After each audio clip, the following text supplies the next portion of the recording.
Hello everyone, कैसे हैं आप सब। आशा करती हूँ कि आप सभी स्वस्थ और मस्त होंगे। बहुत बहुत स्वागत है आप सभी का आपके अपने ही यूट्यूब चैनल ज्ञान कुंभ में। जैसा कि आप लोग देखते हैं कि कुछ ना कुछ ऐसे इंटरेस्टिंग से इम्पोर्टेंट टॉपिक हैं जो इसमें हम लोग कवर करते हैं।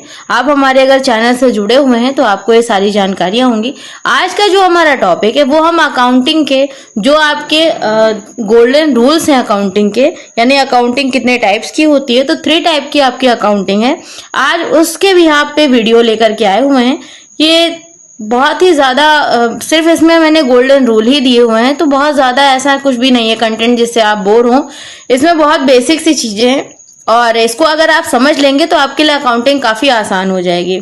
तो ये तो जो वीडियो है उसको मैंने पूरी वीडियो को इंग्लिश लैंग्वेज में रखा है, लेकिन मैं उसका जो एक्सप्लेनेशन है वो हिंदी में बता दूंगी। तो वीडियो को स्किप ना करिएगा, पूरी वीडियो वॉच करिएगा, इससे आपका भी बहुत फायदा होगा और मेरी जो मेहनत है वो भी सफल हो जाएगी। चलिए बढ़ते हैं अपने वीडियो की तरफ।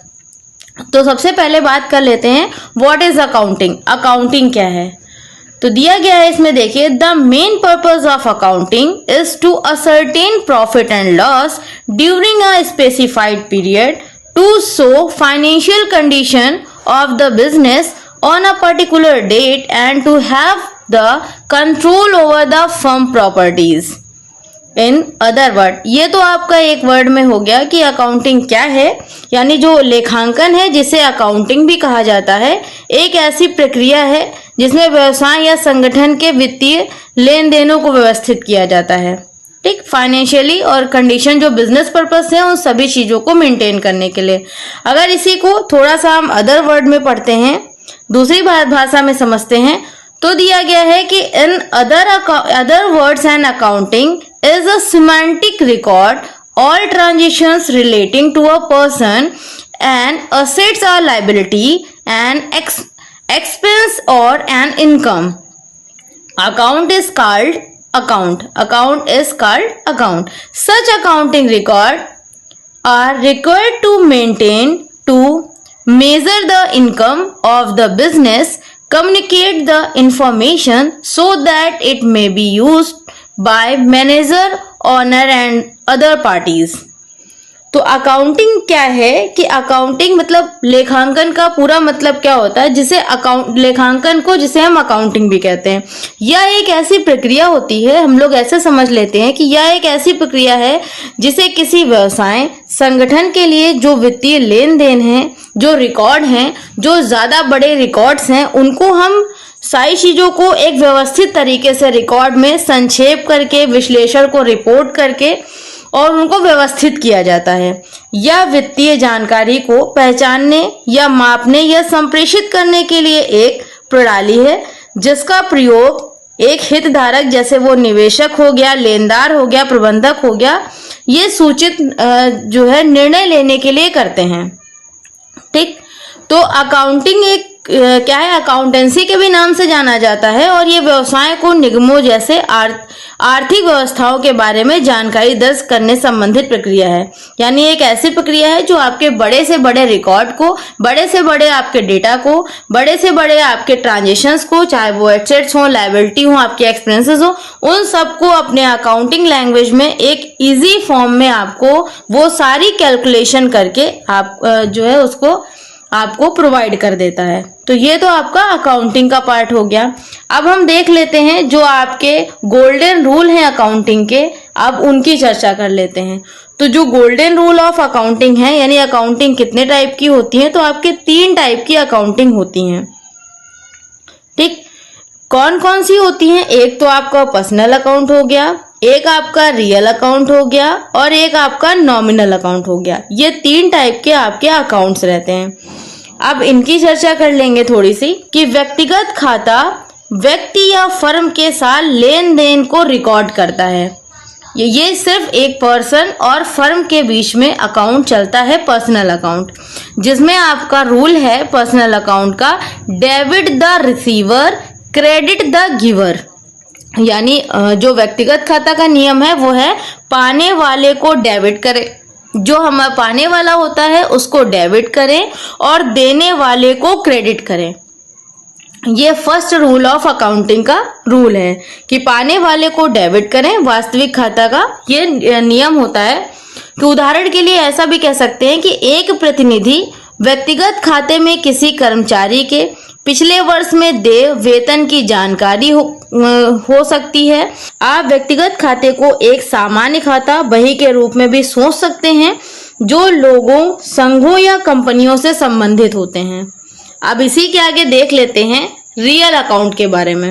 These are the account of assets. Entering the business is given debit and asset. Leaving the business is given credit. In other words, real account is that account of property on profession, goods accounting. Example के लिए goods account या furniture account etcetera etcetera. For example, when goods are sold for cash, cash account will be giving debit and cash common, and goods account will be credit as goods go out. So the rule, तो real account क्या है आपका? यह एक वास्तविक खाता है। Personal account आपका व्यक्तिगत खाता है, रियल अकाउंट आपका वास्तविक खाता है। ये उन परिसंपत्तियों के खाते हैं जो व्यवसाय में प्रवेश करती हैं, उन्हें डेबिट किया जाता है, और जो परिसंपत्तियां व्यवसाय से बाहर जाती हैं उन्हें क्रेडिट किया जाता है। दूसरे शब्दों में समझ लेते हैं कि जो वास्तविक खाता है वो जो संपत्तियां होती हैं खाते की या कब्जे का खाता होता है उसे माल खाता, फर्नीचर खाता आदि कहते हैं। उदाहरण के लिए ऐसा जान लेते हैं कि जब नगद में माल बेचा जाता है और नगद खाता डेबिट किया जाएगा, उन्हें नगद अंदर आता है और माल खाता क्रेडिट किया जाएगा क्योंकि माल बाहर जाता है। तो इसका रूल पहले जान लेते हैं। डेबिट व्हाट कम्स इन, यही इसका मेन रूल है कि जो आपका डेबिट होता है यानी जो नगद खाता है उसे डेबिट किया जाएगा।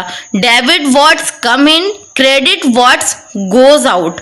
और जो आपका क्रेडिट किया जाएगा यानी जो आपका माल खाता है उसे क्रेडिट किया जाएगा क्योंकि वह बाहर जाता है। तो रियल अकाउंट का मेन रूल यही है, डेबिट व्हाट्स कम इन, क्रेडिट व्हाट्स गोज आउट। ये आपके रियल अकाउंट के हो गए, यानी ये एक तरीके से उन परिसंपत्तियों के खाते हैं जो व्यवसाय में प्रवेश करती हैं और उन्हें डेबिट किया जाता है, और जो परिसंपत्ति यहाँ जो है व्यवसाय से बाहर जाती हैं उन्हें क्रेडिट किया जाता है। ये इसका मेन रूल है अकाउंटिंग का। इसी की जगह पे नॉमिनल खाता, नॉमिनल खाते को देख लेते हैं कि नॉमिनल खाता क्या होता है, या इसको फिक्सेशंस खाते भी, अकाउंट भी कहा जाता है, यानी नाम मात्र का खाता या काल्पनिक खाता ऐसा भी कह सकते हैं। तो इसमें दिया गया है these account details with expenses, income, profit and losses, यानी कि वे खर्चे जो आय, लाभ और हानियों से संबंधित होते हैं। जो आपके नॉमिनल अकाउंट में आते हैं ये वो खर्चे हैं जो आपके आय, लाभ और हानियों से संबंधित होते हैं। फॉर एग्जाम्पल के लिए, when rent is paid to the landlord, जैसे उदाहरण के लिए जब मकान मालिक को किराया दिया जाता है, rent account will debited as it an expense and cash account will be credit as it goes out. Other account, other example, commission account, advertising account, discount account, wages account। यानी इसमें दिया गया है उदाहरण के लिए, जैसे मान लेते हैं कि when rent is paid to the landlord, जैसे जब मकान मालिक को किराया दिया जाता है तो किराया खाता डेबिट किया जाएगा क्योंकि यह एक खर्चे हैं, और नगद खाता क्रेडिट किया जाएगा क्योंकि यह बाहर जाता है। उदाहरण के लिए जैसे एसी हो गया, आपका एडवर्टाइजिंग हो गया यानी विज्ञापन हो गया, आपका डिस्काउंट हो गया, कोई छूट हो गया, आपने वेजेस दी, कोई मजदूरी दी, ये इसके एग्जाम्पल्स हैं। और इसके जो रूल है वो क्या होता है नॉमिनल अकाउंट का, debit all expenses and losses, debit all expenses and losses, credit all income and gain. इसका रूल है कि पाने वाले को डेबिट करें और देने वाले को क्रेडिट करें। ये जो है थर्ड रूल ऑफ अकाउंटिंग है। तो ये टोटल आपके जो अकाउंट्स हैं उसके जो 3 अकाउंट्स के रूल होते हैं, पर्सनल, रियल, नॉमिनल, आज उसी का वीडियो डिस्कस किया है। तो वीडियो को अगर आपने वॉच किया है, अच्छे से देखा, अगर आपको समझ में आई तो प्लीज लाइक, सब्सक्राइब और शेयर जरूर करें। Thank you so much. Have a nice day, great day. Thank you.